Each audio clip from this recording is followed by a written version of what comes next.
makikita ang isang lugar sa gitna ng kabukiran. Ito ang Farah Agustin Bunch Natural Medical Center. Si Dr. Farah Agustin Bunch, na integrative medicine doctor, ang siyang nagmamay-ari nito kasama ang kanyang asawa. Isang medical doctor at laboratory scientist, si Dr. Farah. Galing siya sa angka ng mga Pinoy scientists at inventors.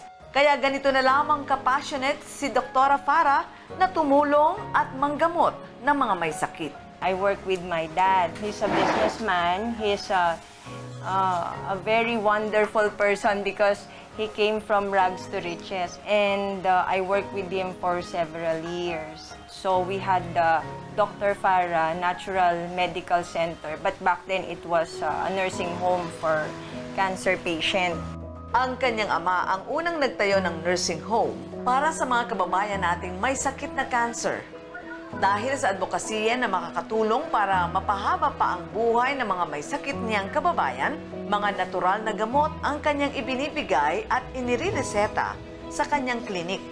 Back then kasi I was a medical doctor, so yun talaga. No, until now, I'm still a medical doctor. But back then, I was purely using medicine. And it was very difficult for me. Kasi I'm a medical doctor. I'm not a naturopath. Diba? So it was very difficult. So I have to study a lot. So I did so many studies about herbs, about natural medicine. And the more that I studied about it, the more that and I got frustrated about medicine, the more that I promised myself that I will protect natural medicine.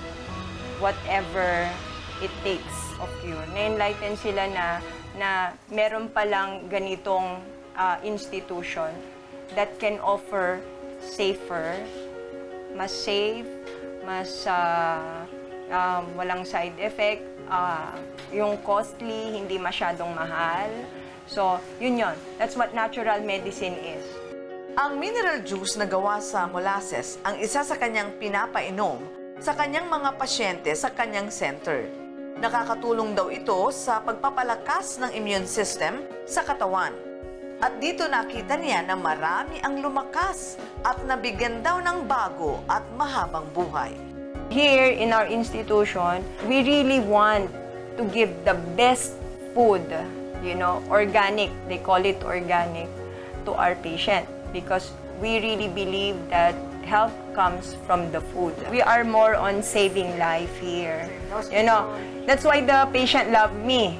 Yeah, you can see in, most of them when they come here, they love me because I treat them like my neighbors. And that's what I'm doing right now. Pinaglalaban ko po ang natural medicine.